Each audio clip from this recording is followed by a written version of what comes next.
Good. Here I'm doing a session with Dobby where I am working on positions and adding in duration. He is relatively new at this point to duration.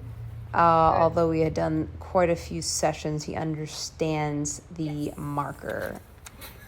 As you can see, he gets very excited to get the reward, and so you'll see a couple of times I remove my hand as he kind of snaps at it. Good.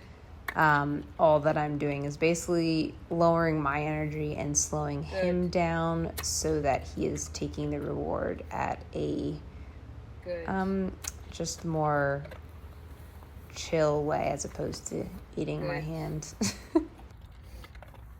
So as you can see here, I'm moving around a little bit, not very much. I'm just making sure that he is not cueing off of my body language when I have the expectation of a duration. Down. Sit. Yes. Good. And you'll see right here when I recall him, he gets really excited. So all I do is I wait for a second for him to be stationary before I reward him. Where you going? You're not even in the camera anymore. Where did you go? You just did a magic trick. You're like, lady, I just sat. Come. That whole little instance right there is super normal for a lot of long-legged, long-bodied dogs to sit pretty far back. That's okay. It's kind of just physically how they are. Yes, there are ways that you can address it. I just try to keep him, on the camera as much as possible, and try to reward a little bit closer to me because sitting super far back is a little hard. But again, some dogs are just designed a little bit different. So here you can see I'm telling him to sit as he's sitting. That was the very first time I think that I had done that.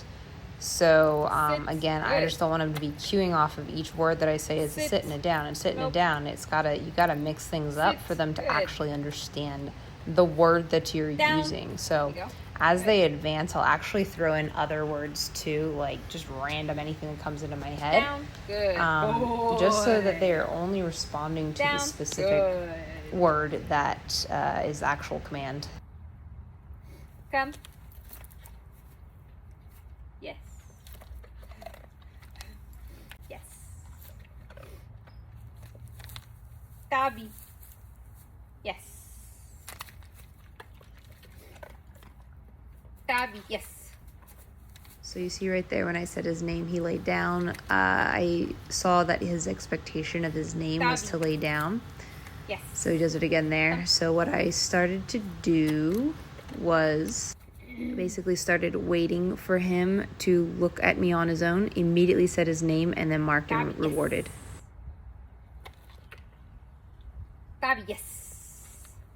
The point of this is essentially that anytime he makes eye contact with me, that is the association that Dobby means to him. So that is the word. That's the expectation. Eye contact, Dobby.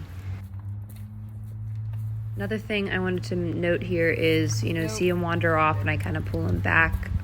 We're in a training session, so the expectation is that he's getting basically as many repetitions in with the specific behaviors as possible. And so I have him on a leash to help limit his freedom so that he is paying attention and getting that practice. Because obviously my job is to train him, and so that's what we got to do. Now, I'm not, correcting him or anything if he's if he's distracted like that or, walking away or anything like that. I'm just pulling him back and just being like, nope, this is what we're doing right now, buddy. Good boy.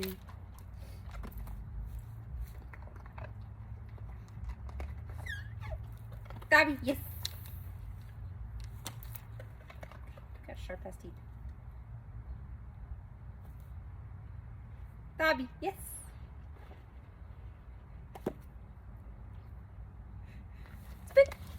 Good boy. Down. Sit. Yes.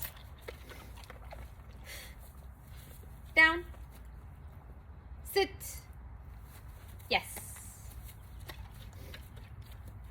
Down. So you can see right here, I'm practicing going from a down to a sit again. He struggles a little bit in that last repetition, and so I'm using a little bit of my spatial pressure as well as a little bit of leash guidance to help show him that he needs to sit back up again. So around this point, or the past 30 seconds or so, you can see him getting checked out a little bit quicker. That means his brain is tired and the session should be over. I usually like to end on a good note, and ideally a little before this point.